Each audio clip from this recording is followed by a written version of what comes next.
ছবিমুক্ত এনআইডির দাবিতে রাজশাহীতে পর্দানশীল নারীদের সমাবেশ। বিস্তারিত শাহজাদা মিলনের প্রতিবেদনে। ছবি তুলে নয়, শুধু ফিঙ্গারপ্রিন্টের মাধ্যমে ছবিমুক্ত জাতীয় পরিচয়পত্র বা এনআইডি দেওয়ার দাবিতে রাজশাহীতে সমাবেশ করেছেন পর্দানশীল নারীরা। মহিলা আঞ্জুমানের রাজশাহী জেলা ও মহানগর মজলিসের ব্যানারে বুধবার ৫ জানুয়ারি দুপুরে রাজশাহী আঞ্চলিক নির্বাচন কর্মকর্তার কার্যালয়ের সামনে এই কর্মসূচি পালিত হয়। সমাবেশ শেষে একটি বিক্ষোভ মিছিলও বের করেন নারীরা। এর আগে সমাবেশে পর্দানশীল নারীরা বলেন, শুধুমাত্র পরিপূর্ণ পর্দা করার কারণে পর্দানশীল নারীরা বৈষম্যের শিকার। গত ১৬ বছর যাবৎ অসংখ্য পর্দানশীল নারীর নাগরিকত্ব আটকে রাখা হয়েছে। শিক্ষাক্ষেত্রেও করা হয়েছে বঞ্চিত। পরিচয়পত্র যাচাইয়ে জোর করে বেগানা পুরুষের সামনে চেহারা খুলতে বাধ্য করা হচ্ছে। পর্দানশীল নারীরা এসব হেনস্থার অবসান চান। চেহারার বদলে তারা ফিঙ্গারপ্রিন্ট দিয়ে পরিচয়পত্র যাচাইয়ের দাবি তোলেন। তারা বলেন, একজন নারী ছবি তুললে দুটি গুনাহ, একটি ছবি তোলার গুনাহ, অন্যটি বেপর্দা হওয়ার গুনাহ।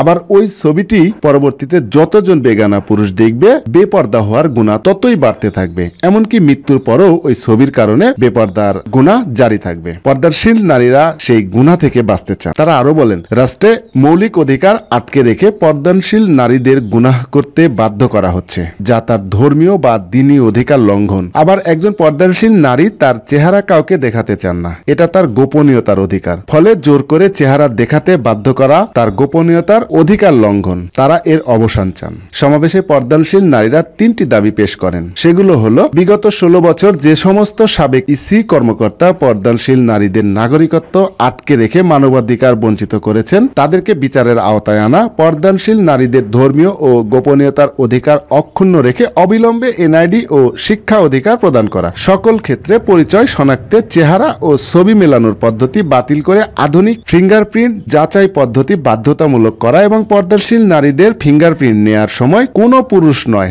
নারী সহকারী বাধ্যতামূলকভাবে রাখার ব্যবস্থা করা। সমাবেশ শেষে পর্দাশীল নারীরা জেলা নির্বাচন কর্মকর্তার মাধ্যমে প্রধান নির্বাচন কমিশনার এবং জেলা ও বিভাগীয় শিক্ষা কর্মকর্তাকে স্মারকলিপি দেন। এ সময় কর্মসূচিতে বহু পর্দাশীল নারীরা উপস্থিত ছিলেন।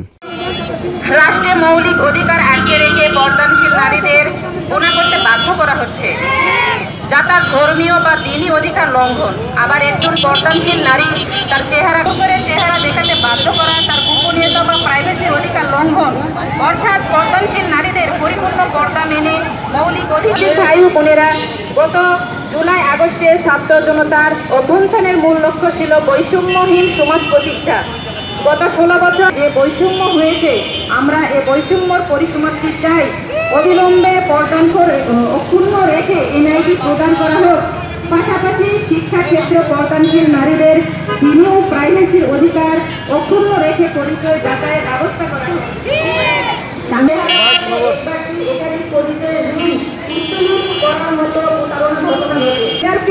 যাচাই বাধ্যতামূলক করা হয়েছে। আবার ছবি ও চেহারা মিলিয়ে পরিচয় যাচাইয়ের একজন ব্যক্তির একাধিক এনআইডি, কিন্তু যখনই তাদের ফিঙ্গারপ্রিন্টের যাচাই শুরু হয়, তখনই রোহিঙ্গাদের প্রতারণা ধরা দেওয়ার মতো ঘটনা ঘটায়। যে দুর্নীতি ফিঙ্গারপ্রিন্ট যাচাইয়ের সহজেই সমষ্টিসাধ্য হয়ে ওঠে। অনেক সময় চেহারার মিল থাকায় নিরাপদ ব্যক্তি অপরাধী হিসাবে ধরা পড়ে।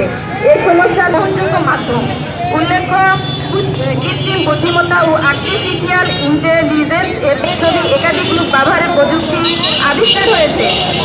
এসব কারণে বিশ্ব চেহারা উল্লেখ্য, বর্তমানে আমাদের দেশে সরকারি বেসরকারি প্রায় সকল অফিসেই ডিজিটাল হাজিরা বা ফিঙ্গারপ্রিন্ট করা গেলে পর্দাশীল মহিলাদের পরিচয় যাচাইয়ের জন্য কেন মুখ খুলে বেপর্দা হতে হবে, তা সত্যি আশ্চর্যজনক। সাংবাদিক ভাই ও বোনেরা, পর্দাশীল মহিলাদের এনআইডি প্রদানে আইনে কোনো বাধা নেই। বিশেষ করে পরিচয় নিবন্ধন আইন 2010 এবং 2023 এর পরিচয় শনাক্তে চেহারার ছবি কথা উল্লেখ নিকশনেও বাধ্যতামূলক করা হয়নি। কিন্তু তারপরও স্বৈরাচারী মনোভাব থেকেই পর্দাশীল পর্দাশীল নারীদের ধর্মীয় ও প্রাইভেসির অধিকার অক্ষুণ্ণ রেখে অবিলম্বে এনআইডি ও শিক্ষা অধিকার প্রদান করা, সকল ক্ষেত্রে পরিচয় শনাক্তের চেহারা ও ছবি মেলানোর সেকেলে পদ্ধতি বাতিল করে পর্দাশীল নারীরা